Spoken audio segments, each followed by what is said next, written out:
ብዙ ሴቶች የሚሸወዱበትን ቦታ ልንገራቸው። ከጋብቻ በፊት ሴክስ እናድርግ ሲላት ድምብርብር ስትል ሴት ልጅ ታያላችሁ። ወይ ደግሞ ማድረግ አልፈልግም ስትል ታያለች። ወይ ደግሞ አልፈልግም ብላ ከዛ ሪሌሽን ስትወጣ። ነገሩ ግን ጤናማ አይደለም። ሴክሹዋል ነገር ከጋብቻ በፊት ጠየቀ ማለት ኃጢአት ነው ማለት አይደለም። አለማድረግ ትችላለች። የሰውየውን ስሜት ግን እንዴት ሃንድል እንደሚያደርገው ነገረችው ማለት ያ ሰው ባለቤቷ መሆን ይችላል። በጣም ብዙ ሺህ ሰዎች ኢትዮጵያ ውስጥ ከጋብቻ በፊት የሆነ ነገር ሲጠይቃት ብን ብላ ነው የምትጠፋው። ብዙ ሴቶች እድሜያቸውን ያቃጠሉት በዚህ መንገድ ነው። ግን ምንድነው ብን ብሎ የሚያስጠፋ ነገር? እንደማንኛውም ጠየቀ ከፈለገች ታረጋለች፣ ካልፈለገች ግን ምን ማድረግ ትችላለች?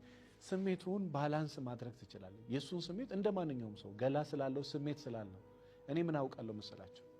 በፕሮቴስታንትም በኦርቶዶክስም በእስልምናው ምንም ሴክስ የማድረግ አቅም ሳይኖራቸው ተደብቆ ያገቡ ከገቡ በኋላ ታውቆባቸው ትዳራቸው የተበተነባቸው ሰዎች ያውቃል።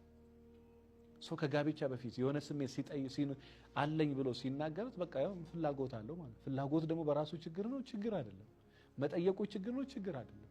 እሱም ባላንስ ማድረግ ነው እሷ ያለባት። ነው 6 ወር ጠብቀኝ፣ ከ6 ወር በኋላ እንጋባለን፣ ከጋብቻ በኋላ እናደርጋለን።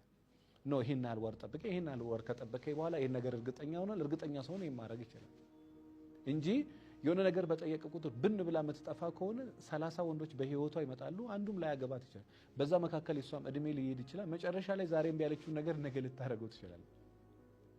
ይሄ ማለት ግን ከጋብቻ በፊት ሴክስ አድርጉ ያልኩ ምክር አይደለም። ይሄ እናንተ ምርጥ እናንተ ውሳኔ ነው። ባይሆን ይመከራል፣ ምንም ጥያቄ እንደየ ሃይማኖቶችም ስለማይደግፉ በተቻለ መጠን ሰዎች ከጋብቻ በፊት እንዲያ ነገር ሲጠይቋቸው ፖዚቲቭሊ ለማየት ሞክሩ። ኦኬ ስሜት አለው፣ ስሜት ስላለው ነው የጠየቀኝ፣ ነገር ግን እኔ ማድረግ አልፈልግም። ስለማልፈልግ ትንሽ ጊዜ ይጠብቀኝ፣ እንዲጠብቀኝ ደግሞ እኔ ይሄን ነገር ላግዘው፣ ይሄን ነገር ልረዳት። ማድረግ አትፈልግም?